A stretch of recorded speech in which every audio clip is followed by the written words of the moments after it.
My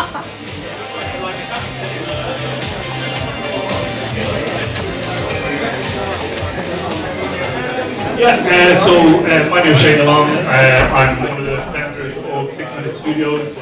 We are a games company that formed last year. The 5 founders were all employees of PopCap. We were all developers in PopCap, some of us for like 8 years and 5 years and stuff like that. And we decided to set the company up last year, and we have been working on our first game for a year. The first game, which is Monster Mini Games. It is currently released now on Facebook and Android last Friday, which is why this there hasn't been as much care of and attention put into this presentation as would normally be, and you can notice the bags in my eyes. So we started for this game, we kind of wanted to find out what we enjoyed most doing as developers, making minigames, making loads of minigames, changing the type of gameplay, changing how the interactions work with players. So we kind of put a metagame experience similar to some of the asynchronous play that you play against your friends, but you play minigames against your friends. What that allowed us to do for this game is it allows us as developers make minigame after minigame after minigame, throw it in. If it's rough and it does crap, we throw it out. If it does well, we keep it in, and that sort of stuff. And it's also great for the artists who are part of the company, because they're the same. You don't get kind of bored doing one thing for a lot of time. So that's our first game, and we are just about getting into focusing on game 2, which that's on Facebook and Android. And it will be on iOS probably after Christmas with the Apple Day. So my presentation isn't going to be as much company focused or game focused. It's on continuous integration, which is one of the things that we do find incredibly important, and it's something that can drag you back so much, especially if you get a hit. If you get a hit in your hands, it can actually cost you a huge amount to actually catch up with what you with how to maintain it, how to keep it there. So this is one of the first things that we had. This is the development environment for Monster Mini Games, and as you can see there, we use a cross-platform solution. We use Air, which is ActionScript, essentially Flash. So it's Flash on the website. It's Air on Android and iOS. And as you can see there, we have all these different entry points.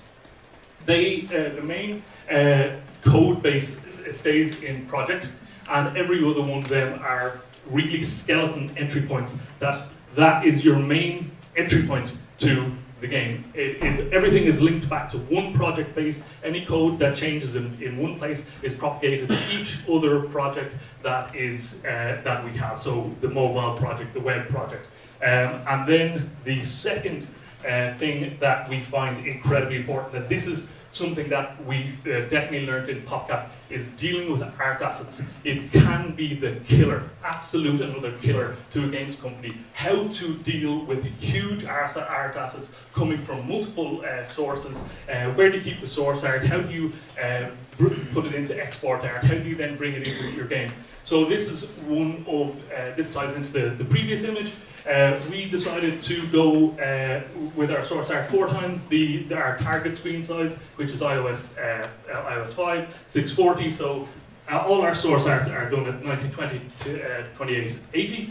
Then we built a tool called ResGen. It's a resource generator which allows you to target different resolution sizes based on what you're building for. So if we're building for the website, we're building at one resolution. If we're building for your mobile, you're building for a different resolution.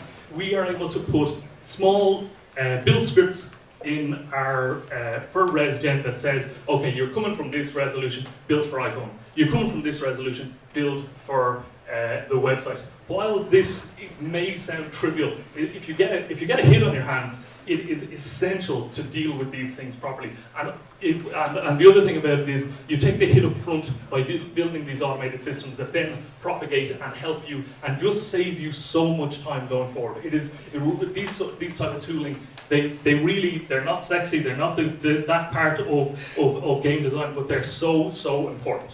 The other part of continuous integration is your source repository. We use Bitbucket.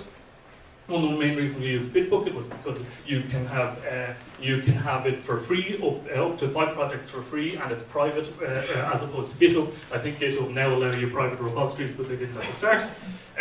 One of the other things about Bitbucket is that they have these hooks which you are able to point your source code repositories to other services that then do other things. So in here, this is for the user service that handles user login and user storing and has databases on it.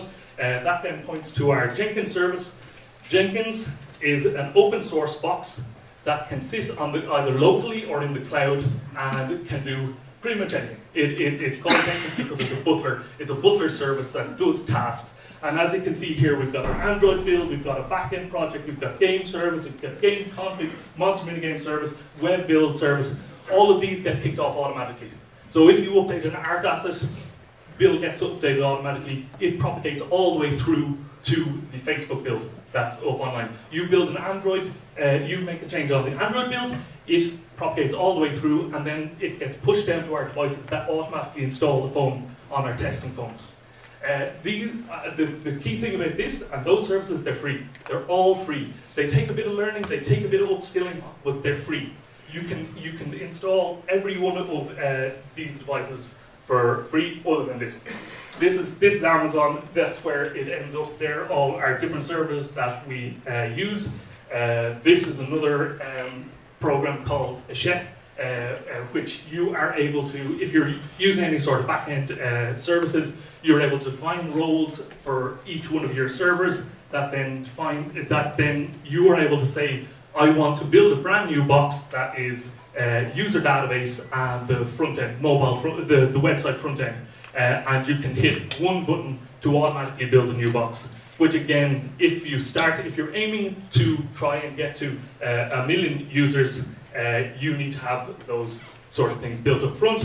That's the websites. Last one, as was said previously, build yourself a tool that allows you to change your game really quickly. This is Django, which is free with a JSON front end, which enables you to make custom changes to a JSON file that gets loaded into your game that has different gameplay, different values, all sorts of things that you want to tweak that then goes down to the end game that enables you to do all of this. So that's 5.